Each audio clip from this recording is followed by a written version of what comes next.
तो हम श्योर। जानना चाहते हैं कि आपके जीवन में वो कौन सा टर्निंग पॉइंट था जिसने आपको धर्म के मार्ग में लगाया और आपके हम्म। श्रद्धान को पक्का किया कि यही सही मार्ग है। एक्चुअली एज सच कोई टर्निंग पॉइंट नहीं था कि जहां से मुझे ऐसे कुछ जीवन में घटना घटी हो जहां से मैंने टर्निंग पॉइंट आया। क्योंकि बेसिकली हमारा जो फैमिली में मेरा बॉर्न एंड ब्रॉटअप ही वैसा हुआ हूँ मैं।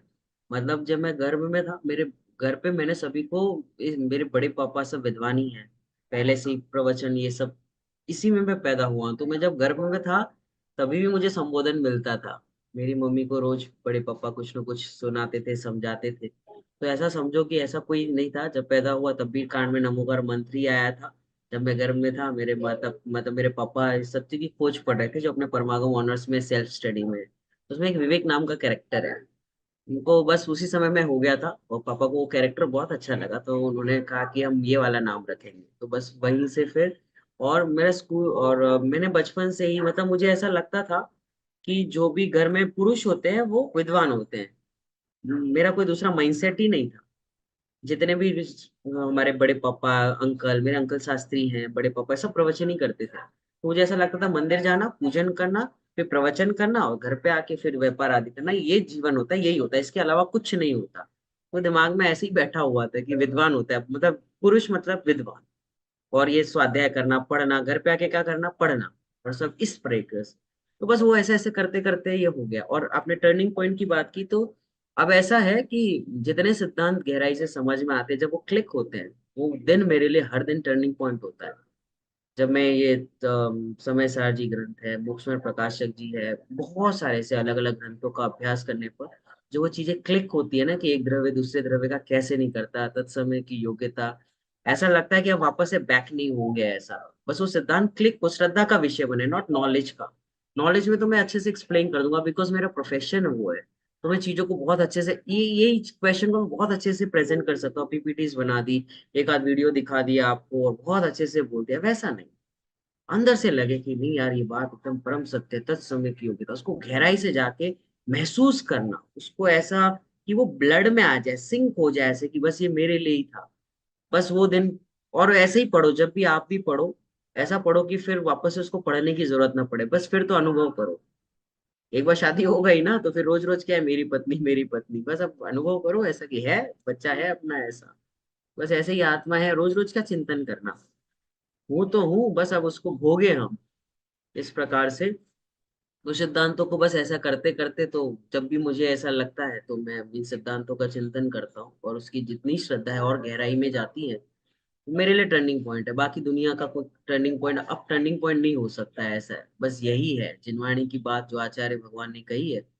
बस वो श्रद्धा का विषय बनती जाए बनती जाए बनती जाए। बस वो बनते बनते समा जाए अपन उसी में क्योंकि साधु उसी को कहते हैं। साधना उसी को कहते हैं समाना वही साधना है समाना वही साधु है जो स्वभाव को साधे उसे साधु कहते हैं। साधु मतलब वो बाहर के साधु नहीं। साधु मतलब स्वरूप ही साधु वाला है ऐसा समाना उसका नाम साधु ऐसा है। बाकी तो बस यही है बाकी तो अपने बारे में क्या कहें ठीक है। अनंत मुनिराज हो गए किसी ने कुछ नहीं लिखा जानते भी नहीं है हम नाम के तो इक्के दुक्के जिन पे उपसर्ग हुए 20-50 के अपन नाम जानते हैं। तो हम तो प्रेरणा उन्हीं से लेते हैं क्या क्या जानना है और वो उसमें ट्रैप बहुत है।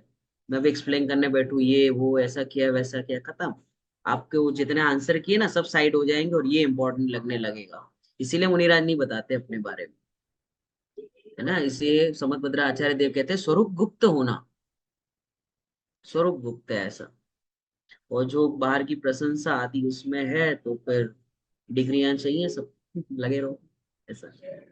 ठीक है। आप सभी लोग स्वाध्याय करें निर्णय करें देखो स्वाध्याय चिंतन पूर्वक चिंतन निर्णय पूर्वक तीन प्रोसेस। स्वाध्याय मीन्स ओनली नॉट रीडिंग।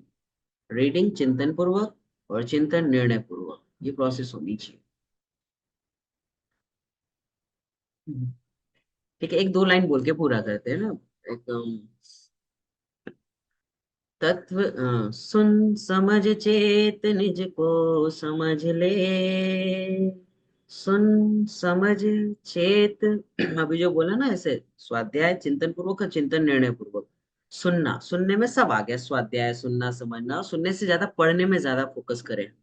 पढ़ना बहुत जरूरी है। सुनने तो शिक्षा मात्र है कोई टीचर हमें सिखा रहे हैं विद्वान हमें सिखाते हैं, बस कॉन्सेप्ट के लिए। उससे ज्यादा नहीं पढ़ के फिर निर्णय पढ़ना चाहिए। सुन समझ चेत निज को समझ ले, मात्र गायक हूँ स्वीकार कर ले, कैसा सुंदर समागम मिला है, कैसा सुंदर।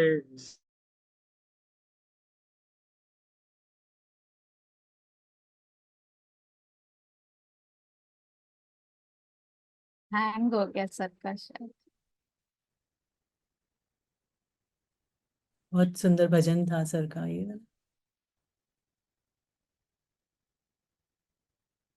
सर, सर हाँ। आपका हैंग हो गया था सर, म्यूट पे हैं आप सर। प्लीज आप रिपीट कर देंगे? एक मिनट। जी सर, अब कर सकते हैं? सॉरी, वो लैपटॉप का चार्जिंग मैंने देखा ही अच्छा, जी sir.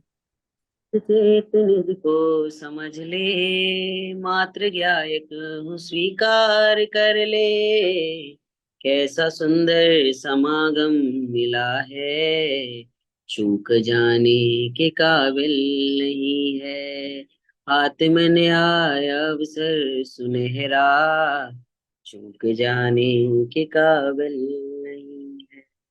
Thank you so much, आप लोगों ने मुझे आदर सम्मान पूर्वक बुलाया, सभी ने ध्यान से सुना। बस ये है कि सुनना वो एप्लीकेशन में आ जाए, ब्लड में आ जाए, सिंक हो जाए तत्व अभ्यास पूर्वक, यही भावना है। तनु जी हमें हमेशा ही बुलाते रहते हैं, थैंक यू सो मच तनु जी। और आप, थैंक तो ये फेमस क्लब है पीएच क्लब, और आप सभी मिलके, आपकी पूरी टीम है, मैं जानता हूँ, मैं सभी को पर्सनली नहीं जानता, बट आप सभी मिलके कर रहे हो। और अलग अलग विद्वान जो हमारे परमागम ऑनर्स के भी हैं, और अन्य भी जो विद्वान, आप फैकल्टी टीचर्स जो हमारे हैं, सब बुलाते हैं और बहुत अच्छा काम कर रहे हैं, बहुत बढ़िया।